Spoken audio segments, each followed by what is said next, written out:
lowering the speed limit on Highway 130 between Leilani Estates and Kama'ili Road to 25 miles per hour. This is a safety measure for everyone who drives over the steel plates installed over cracks caused by volcanic activity. The area continues to be monitored for your safety.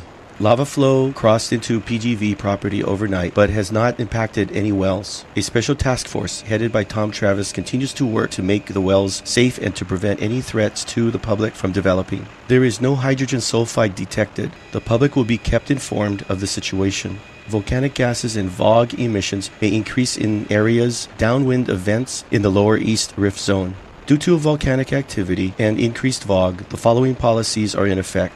Take action to limit further exposure to volcanic gases and to prepare to leave the area with little to no notice. Due to southerly winds and heavy output of VOG from the summit on Monday night, be prepared for possible increase in VOG and volcanic gas levels in the Hamakua area, Lower Hilo, and Puna. We are on watch 24 hours a day for your safety. This is your Hawaii County Civil Defense Agency.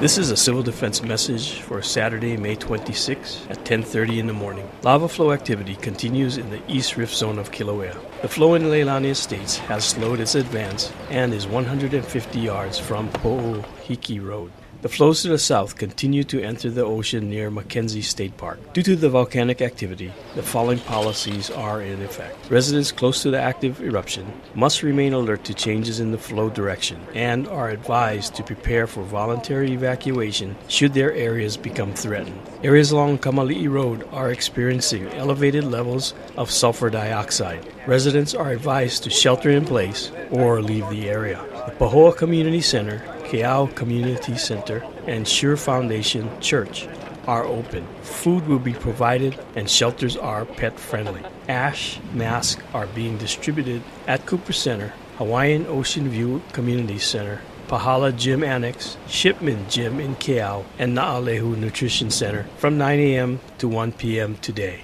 We are on watch 24 hours a day for your safety. This is your Hawaii County Civil Defense Agency.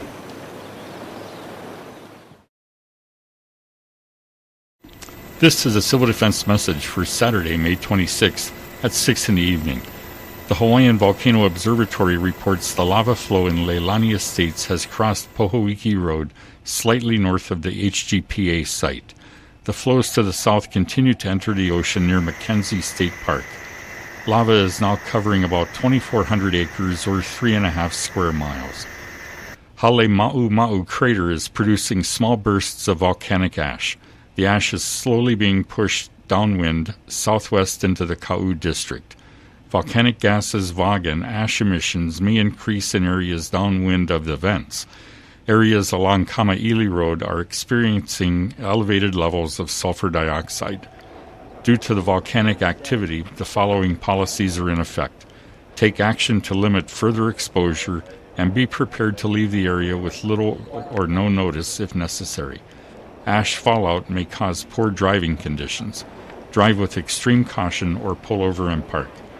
Residents close to the active eruption must remain alert to changes in the flow direction and are advised to prepare for voluntary evacuation should their areas become threatened. Stay alert for warnings from civil defense officials. We are on watch 24 hours a day for your safety. Thank you for listening. This is your Hawaii County Civil Defense Agency.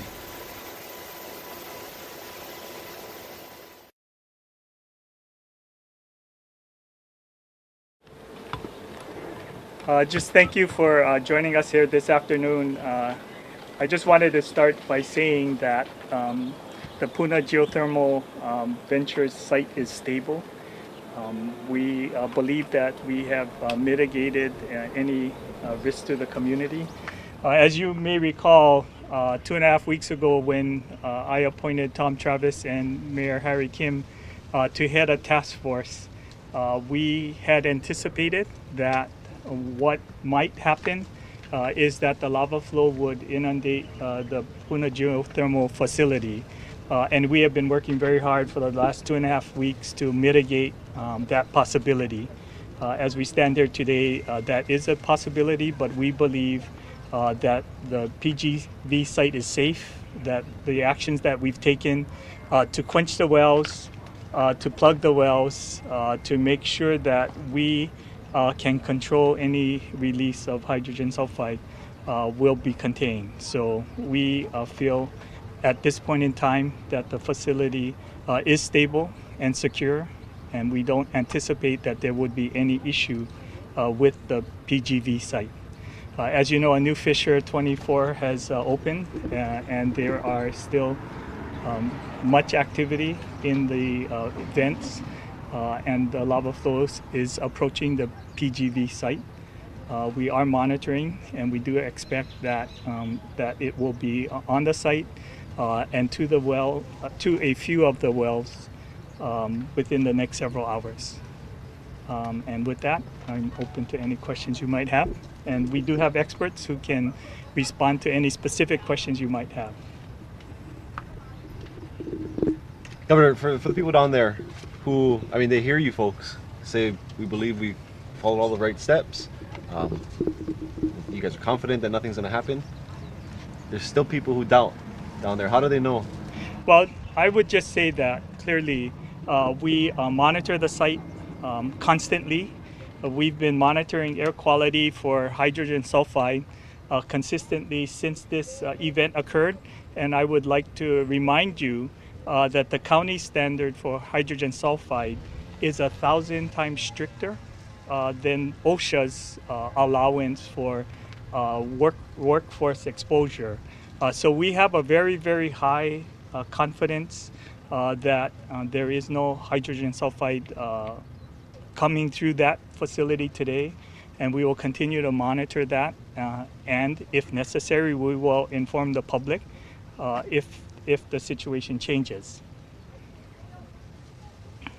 What would have to happen? And I know you've been asked this before, but what would have to happen over at PGV? I just want to assure you, when we created this task force 2.5 weeks ago, we reached out and we have a team of scientists, geothermal experts, geologists, health advisors, just a blue ribbon group of professional scientists to advise the county and the state on actions taken at PGV. And we have implemented their plan. We feel confident that the risk has been mitigated. You know, we continue to monitor and will monitor, and we do have systems in place to inform the public should we believe that there is a risk to their health. How will the public be notified? It's the standard civil defense notification. It would begin with the sirens in those communities that would be evacuated. We would be putting out notices on the radio, and we would be sending personnel house to house in those communities to inform them that they need to evacuate. And what is the threshold? At what point would you know it's time to take action? The threshold is a combination of different things that the county does evaluate and monitor. As I said, the key indicator in terms of hydrogen sulfide is 25 parts per billion, which is stricter than the OSHA requirement for allowable exposure in the workplace. How quick is the monitoring, the sampling of air between, you know, when it might happen and when you know? You should probably ask that of the professionals, but they are constantly monitoring the air quality in the region. And let's be clear, we have not detected any hydrogen sulfide to point for the last 2.5 weeks. Question. The Marine helicopters that are currently stationed at Lyman Field, they're scheduled to go back to Oahu on Monday. Will they possibly stay longer? We will have the helicopters here as long as we believe that there is a possibility of a mass evacuation. We've been in contact with Pacific Command, and they've been very supportive of our request. We do have a dual command that I've initiated, and those pilots are reporting to General Hara right now. If we do believe that there is a possibility that they would be needed, then we will make the request that they be extended. The purpose of those helicopters are not only for the PGV threat. It also deals with if the lava flow should inundate the highways and isolate communities where there is no access out. So we have several alternative scenarios where we are preparing for an evacuation, which those helicopters would be part of. And one of them is in case there needs to be evacuations around PBG? That is part of the scenario, certainly. What scenario would you have to? It's any scenario where the evacuation would not be possible by road, by ground transportation. Is his assertion that they're scheduled to go back on Monday correct? I don't know what that schedule is. We've made the request, and if it's necessary, we will extend their assignment to the dual command. But made that request, you made the request that they return on Monday, is that what you're saying? No, we had made a requisition that they be available for 5 days or 7 days. And as we approach the end of that, we'll decide whether it's necessary to extend it. And Governor, how do you feel the operation is going? I mean, is there anything that you guys need at this point? No, we have been very supported by the federal government. As you know, there's a strong contingent here from FEMA. They've been very helpful in allowing us to assemble the experts that we need to serve on the task force. They've been very helpful in allowing us to think through what the options are to keep the community safe with the geothermal facility.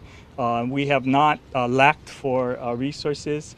In our planning, we do believe that we have the full support of federal, state, and county resources so that we can keep the community safe and that we are prepared should we need to evacuate them in a timely manner. And I think most importantly, at this point in time, the PGV site is stable and as we are monitoring the situation constantly. But going back to the potential of air evacuations around the PGV, would that be just because of lava flow, or could that be because of air quality? You might have to airlift people out of that. No, we have had begun for multiple scenarios from day one. So we've been planning for more than 3 weeks, anticipating any and all alternatives or scenarios that would be necessary. So the air evacuation is in the event that there is no other means to evacuate people. You know, we do know that people, if the highway is accessible, that driving them out via vehicles and buses or other vehicles would be much faster than we would be able to evacuate people by helicopter. So as I said, the air evacuation is only in the consideration when there is no other means of transportation out of that area. Well, as long as the eruptions are ongoing, and they have for over 3 weeks now, it looks like we'll need the assistance of those Marines at least to be on standby indefinitely. Well, we do have several different assets that we have. You know, we are making assessments about what scenarios are likely that we need to be prepared for. I believe that it was important that we have access to those assets right now, and that's why I made the request, and they're available to us. I will extend that request if necessary, if we believe that there's a possibility that an air evacuation would be necessary. You know, our main focus, both the mayor and myself, has been on the safety and security of the community. You know, we will continue to be focused on that. Every single decision that we are making are on behalf of the people to keep them safe and informed and aware of what's happening. Speaking of being aware, this morning they got a message, those on Blackboard who got the emergency alerts. It was a very vague message saying that lava was on PGV property, but not much more. Is there anything being done to make sure residents can get more information when they need it if those alerts happen again? You know, we are providing information to the public as we have the information available. As I said, if we felt that there was a threat to the community from PGV, we would inform them. We believe that PGV is stable right now. the wells are quenched. Those that are closest to the lava flow have been quenched and plugged. And so certainly we believe that even should the lava approach and run over those well sites, that it would be safe, that there would be no emission of hydrogen sulfide.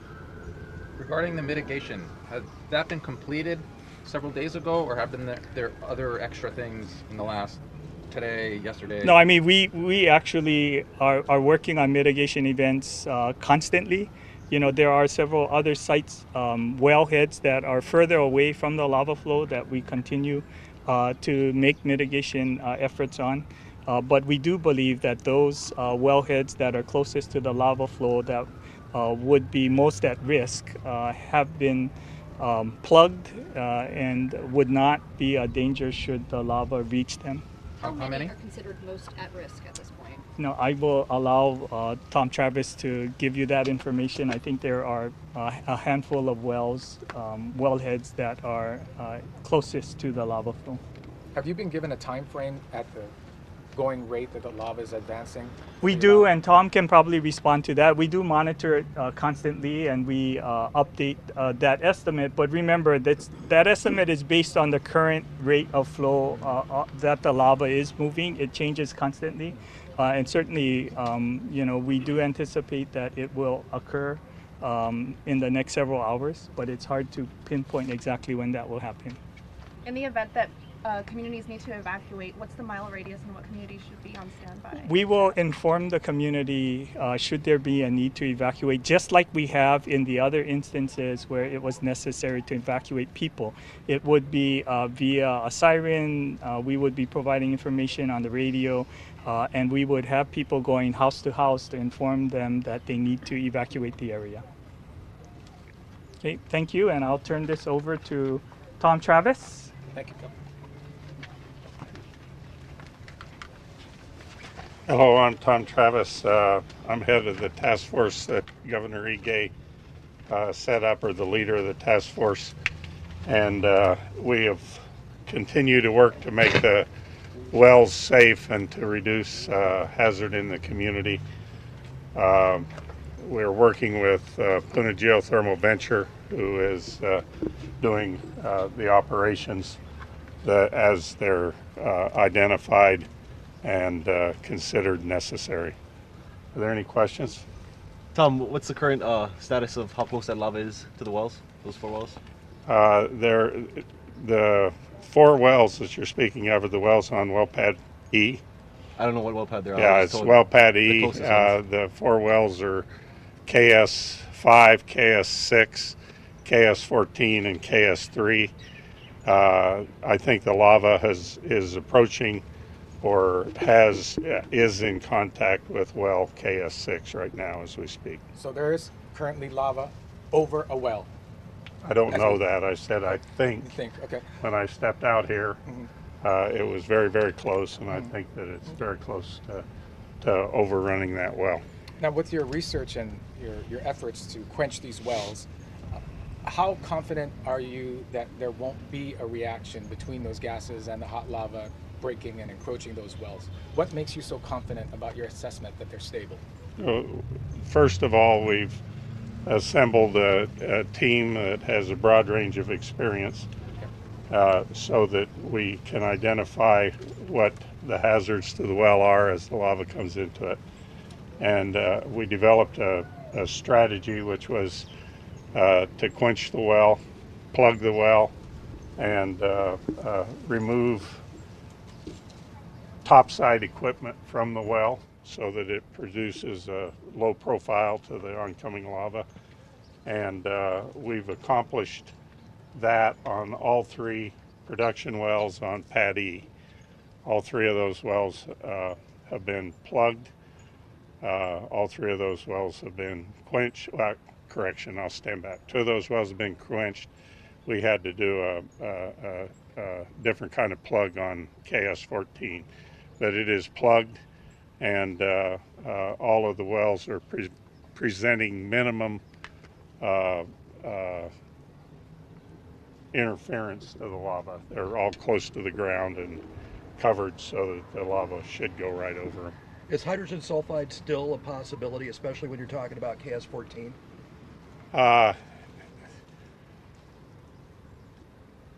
It is difficult for me to imagine in what case we would get hydrogen sulfide from KS-14 as a result of the intrusion of the lava. That doesn't mean that there may not be a case that I haven't anticipated, but I could give you no example of how that would happen right now. What is expected to happen if and when lava covers a production well? Just quiet? Nothing? Nothing. If we've done our job and we've anticipated what we need to do correctly, the answer would be nothing. And when you use the term plug, that's the same thing as capped? They're used sometime by some people interchangeably. These wells are not capped, they're plugged, which means that the break between the geothermal resource somewhere down around a mile and the surface is a plug in the well between the two. A cap, in my mind, kind of something sits on top, and there's nothing sitting on top. You said a week ago, I believe, that caps were on the way here. Was there any No, I said plugs were on the way here. I've never said caps were on the way. I said there were plugs on the way. Okay. So would the lava roll into and down each well if it runs over? We have cameras out there, and I'll be able to tell you exactly what happened. Like, is it an open pit? Can you describe visually, maybe? I think part of the difficulty here for the media is, and we appreciate being let in with the National Guard, but we're never let into that site to see the work that is going on. If you look about where Dr. Jim is back there, maybe 12 feet, and I don't know this value exactly, but if you imagine digging a cellar several feet deep, about that big, and then the bottom of the well comes up into that square. The bottom master, the main valve that isolates what's down that well from the surface, sits in that pit. And then there's another master on top of that, so that you have two valves. Now if you put into that pit, you put cinder. Now you have a pit with cinder, and then you disconnect all of the things on top. What you see is a very low profile for the approaching lava. That's what the lava is seeing as it approaches Pad E for wells KS5, KS6, KS14. So the valves form a cover, or is it an open hole that... There's an open hole, but the open hole's full of cinder, so that, I mean, we filled cinder in around the valve in what's open in the hole. So it's a open hole is full of cinder now. So the cinder is basically in the well tubes, if you will? It's in the cellar, the hole that the well comes up into, and it's around the bottom master. Is this the beginning of the end for PGV and power production? Far beyond my ability to understand. I don't know the economics of geothermal power, and I'm certainly not going to get involved into the decisions that have to be made following this emergency. How many employees remain on staff there? I do not know. Mike Calachini, Director of Senior Director, Mike will be up and he can answer that. He works for Ormat. I'll let him decide what he's called to. Are there any other questions? What's a master? Master's a valve. Okay. Big valve. Okay. About your size. That'd be a pretty big valve.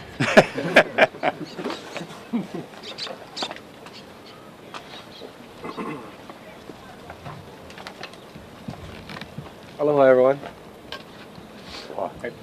Thank you for this opportunity to share what's going on with PGV Ormat.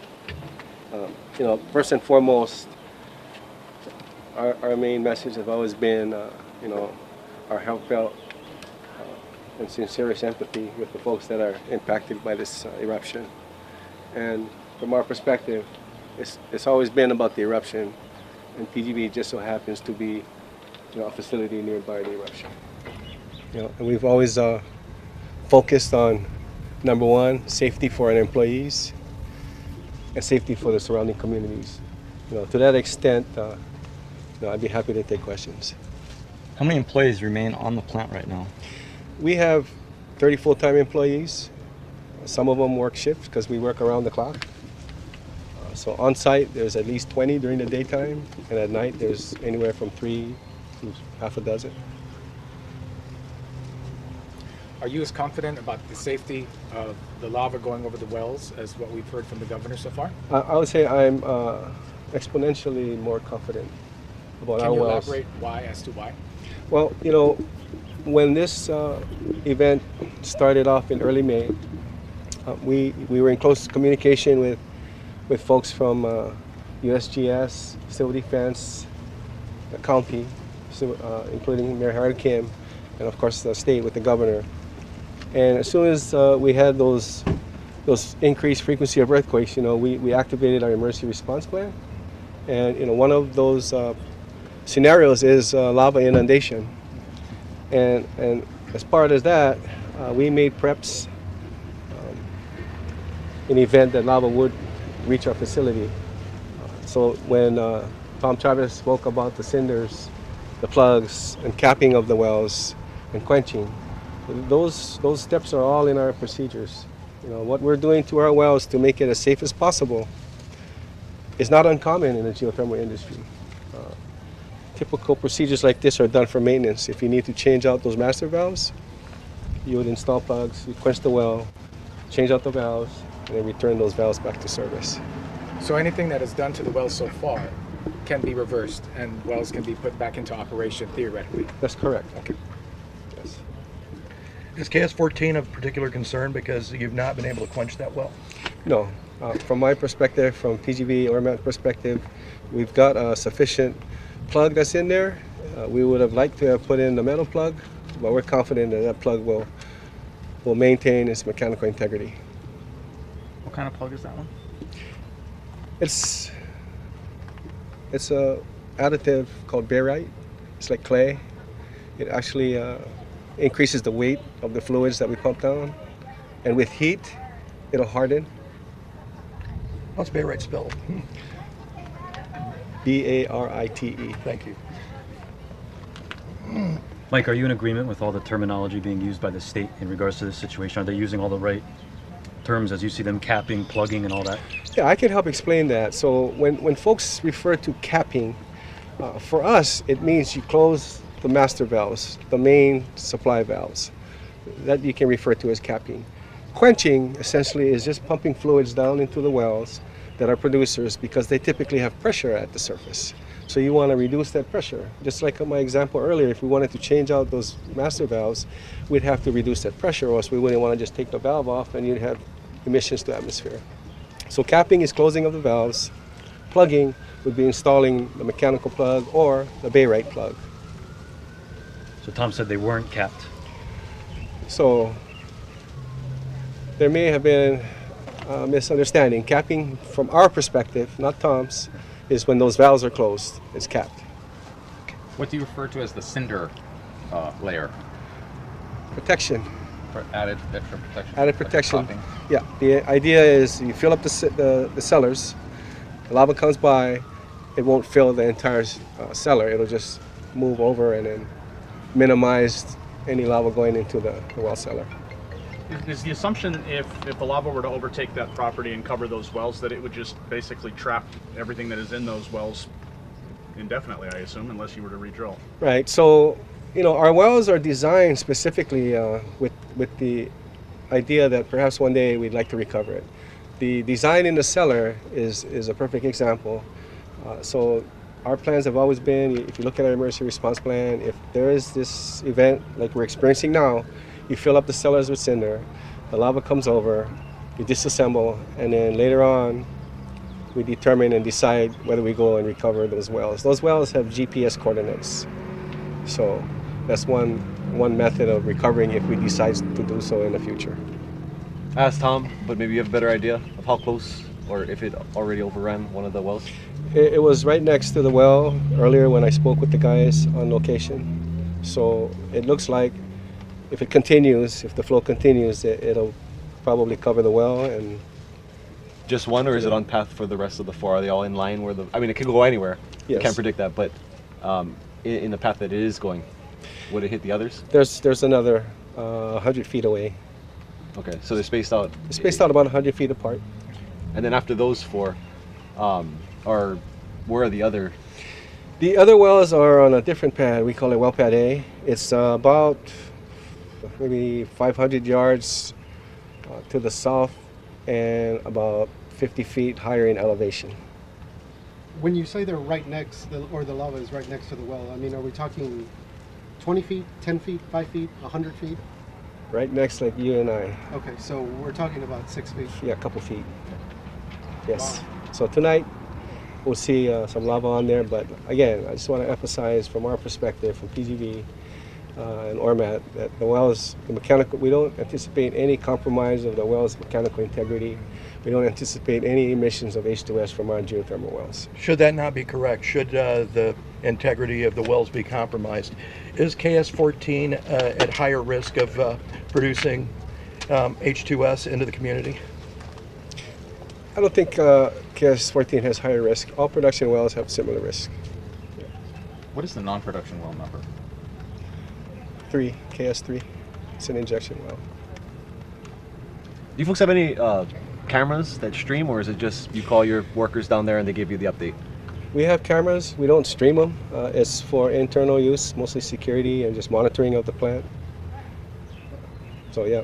Any for peace of mind for the public, any option for them to be able to somehow see it through civil defense or any? I think the peace of mind will come once the lava crosses over the well, and we can tell you guys that the well is fine, which is what we fully anticipate. You know, it may take some time. If the lava continues, we'll definitely share that information with Tom. He's the leader of this task force, and you know, we'll definitely share that with everyone. How many wells are on pad A, and what are they for? So in geothermal, there's only 2 different types of wells, production and injection.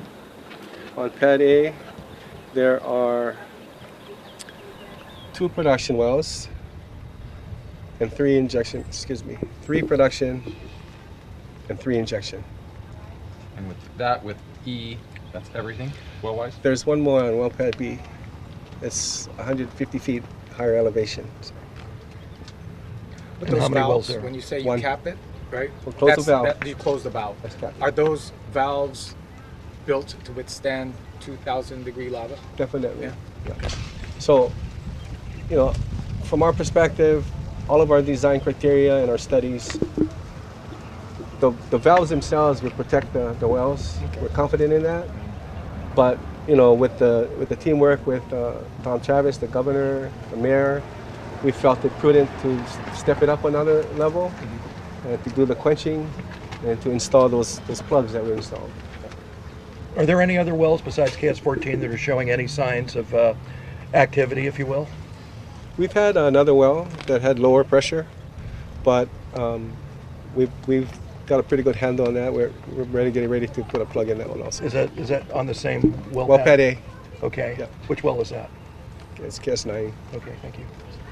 Okay, let's get Jim up there. I want to say one last thing. Just want to let everybody know that the PGV team, under the leadership of plant manager Jordan Hara, has done an exemplary job of implementing and executing our emergency response plans.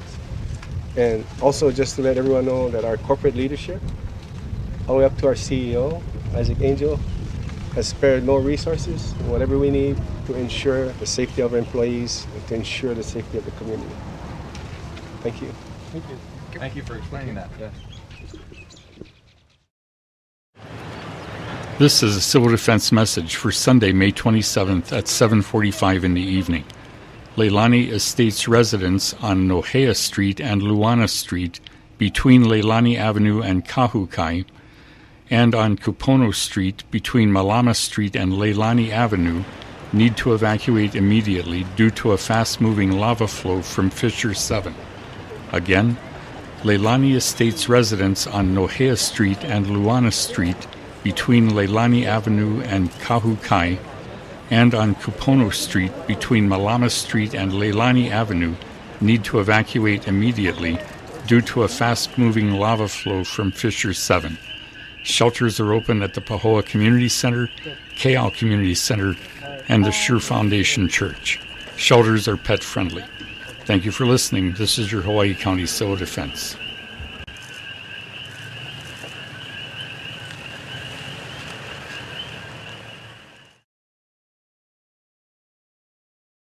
Hi everybody. So today we are still seeing the same type of activity that we had been seeing over the past few days. Things are pretty steady. The Lower East Rift Zone continues to erupt lots of lava fed from several different fissures. There's a complex, fissures 7 and 21, which is in the eastern side of Leilani Estates neighborhood, has produced a broad pond of lava that's spread over the area. It's actually overprinting on top of a flow that erupted earlier on in the eruption about 2 weeks ago. And so it's a big ponded area, and that is not really sending flows down to the south to the ocean entry. There are still 2 main lava channels being fed from other sources that are a little bit east from that 7 and 21 complex in eastern Leilani Estates, and those 2 channels are reaching the ocean. So today we only have 2 ocean entries. There's no split at the end of one of the channels anymore. So that's kind of the newest thing down there. Seismicity is still relatively low, and deformation is pretty flat, so we're not seeing any ground movement up, down, or laterally. Up at the summit, seismicity rates are high. The larger explosive eruptions are occurring every about a little bit more than 1 per day is the average right now, and we're still seeing continuous, there's some continuous plume out of the summit. It's either really just water vapor, mostly water vapor looking like just a white cloud, and then occasionally there's some ash, and there is significant ashfall that's, well, not significant. There's ashfall that's occurring downwind and affecting communities. We are still getting lots of ashfall reports from the communities that are straight down the trade wind barrel. That's today's. Oh, deformation continues at the summit. We just had an update this morning, and it looked like there was about 1.3 meters of subsidence at the summit so far. Hi, this is a question for Wendy and anyone else who's familiar with the situation in Leilani Gardens. It appears that those fissures 7 and 21 are producing very large quantities of ash, lava that is pooling, and then once it breaks out, I believe it took out a good chunk of a street last night. I believe up to 8 houses were destroyed. And Wendy, I wonder if you could just talk about that process and just how destructive things are getting there in Leilani Estates.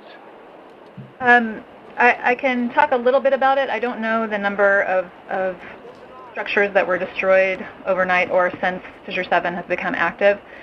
Yes, you are correct that it began moving kind of up and down one of the main streets. I can't exactly remember what the name of it is. Yeah, I'll have to look it up. So the street is Kaupili Street. Okay. So the process that's happening is the topography is relatively flat, and actually there's a bit of an indentation, so just a low-lying topography in this area of Leilani Estates. The fissure is erupting in this area. Lava flows are moving outward, but because there's no significant slope for them to travel down, the lava flow is kind of just filling up that low-lying area, and as it fills up, it's inflating itself from below. So yesterday on the call I mentioned that there's a crust or like an outer shell of lava that cools really quickly in some of these instances. So it's kind of doing that. It's crusting itself over, and then more lava will come up underneath, and it's kind of pushing the crust out, and that crust will spill over the edges at the margins of this very large pooled area. And it happens, as it's moving up a street, when it's in the vegetated areas or encountering buildings, then it will ignite those things on fire. So it's like a rising tide. That's kind of the way to imagine it. It's not like a river of lava like we're seeing in the channelized areas. It's this tide of lava that rises up and then kind of overflows itself on the edges, and then it just keeps rising and progressing forward slowly, even though there's a large volume of lava coming out of those vents. And just the volume, would 50 to 60 cubic meters per second be an accurate reading? Again, we have not gotten some numbers on that yet. We don't know what the effusion rate is. Thank you.